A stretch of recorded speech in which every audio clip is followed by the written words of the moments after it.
आशीर्वाद देने का कृपा करें। चल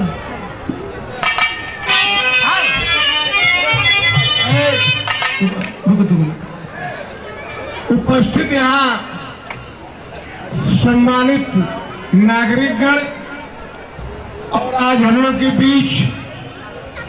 काशी बुल्लू नहीं है, जिनकी आज पुण्यतिथि मनाई जा रही है। धन्य और इस भारतीय पुरस्कार से पुरस्कृत परम पूज्य पूजनीय आदरणीय श्री ऐतिहासिक घाटी से पैसा नहीं सौदा छोड़ देते हैं आपके आशीर्वाद से हेलो श्री धर्मेंद्र यादव जी समाजवादी पार्टी के सच्चे सिपाही और युवा नेता है श्री धर्मेंद्र यादव जी।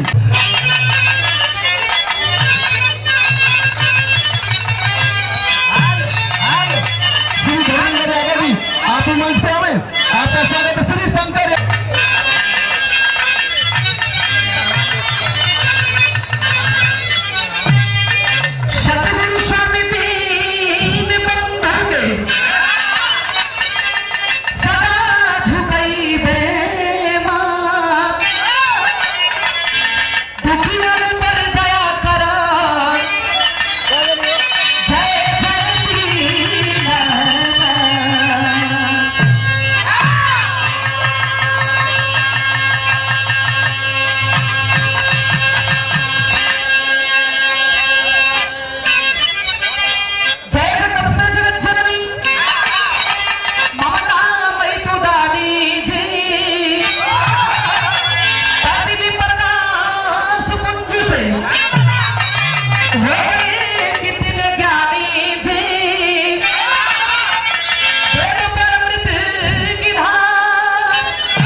शिवदान कहते हैं माननीय विजयलाल यादव जी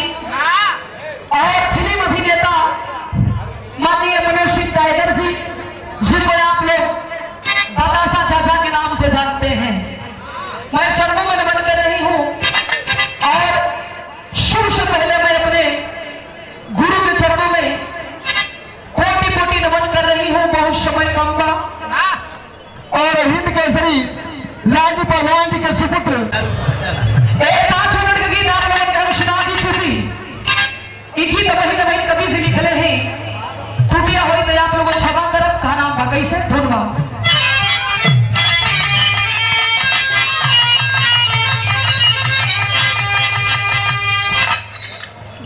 पावन पवित्र पांडापुर के धरती पर जन्मे विरह के 2 सितारे स्वर्गीय काशी गुरु, स्वर्गीय हमारे बुल्लू गुरु,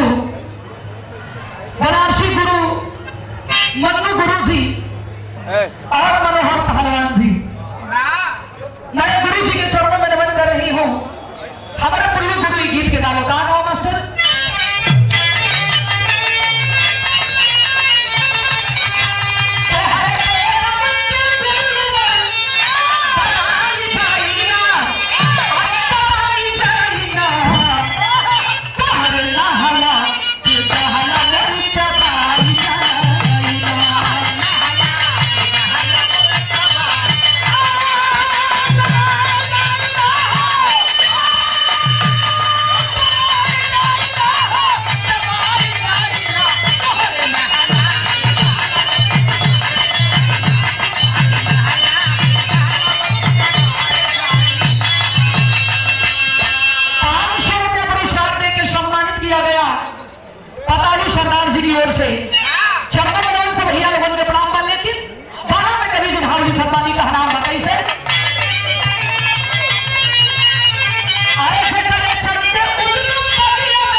मगहर पहलवान जी की ओर से रहल चौदह मनवन से भैया लोगों के प्राण बा कहना बा कैसे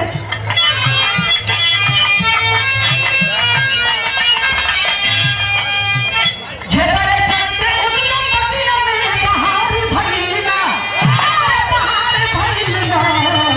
काशी चुन्नी के गुलजारी गुलजार भइलना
मेरा पहलवान जी की ओर से रहा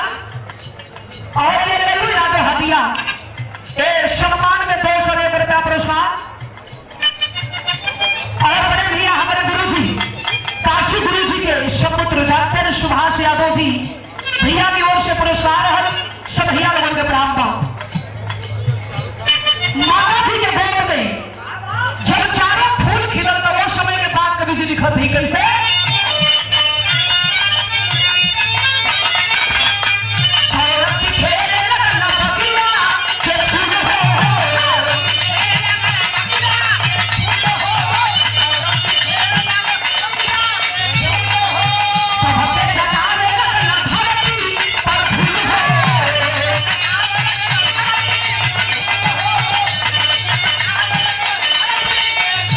अरे बड़े बड़े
लालू सरदार जी, आप लोगों से निवेदन है,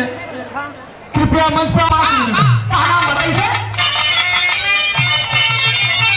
अरे सब कुछ सजा के छोड़ गई ना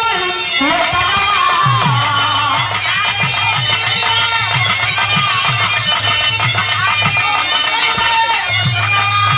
सबके सजावट बाजा लखीना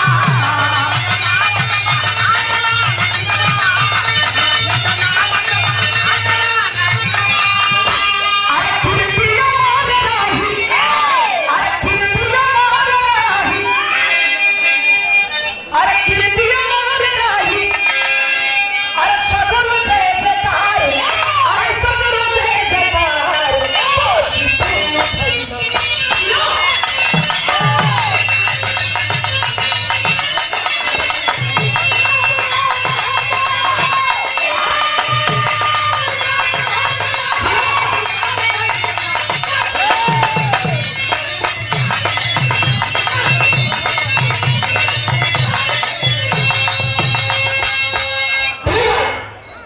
इमा गुरुजी मनोहर पहलवान पूरे परिवार के विषय में लिखने रही, लेकिन हमारे गुरुजी क्षेत्र शहर पर ई पूरा पगड़ी बांधल गई बा,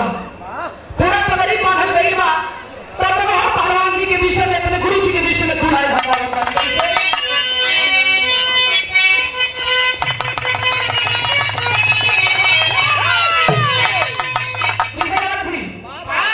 ये धूम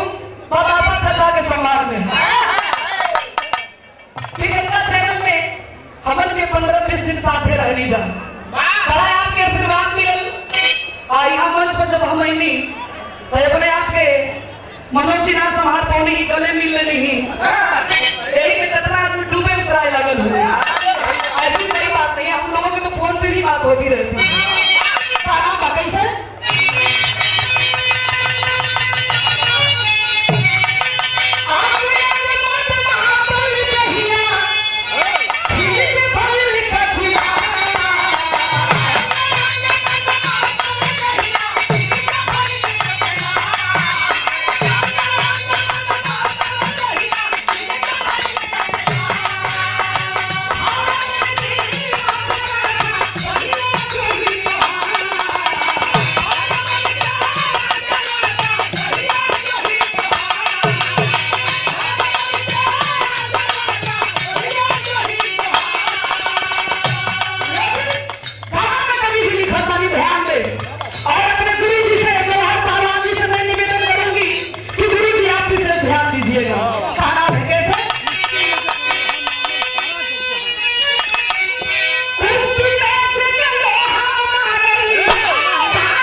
मानदंड महादेव के मंदिर से हमारे गिरी बाबा जी शुद्ध पुष्पहार और ये रुद्राक्ष के माला अभी अभी जो बाबा के चढ़ा के आप लाए हैं और ये पुरस्कार 500 रुपया देकर सम्मानित किया गया। आखिरी लाइन में कहना बात ऐसे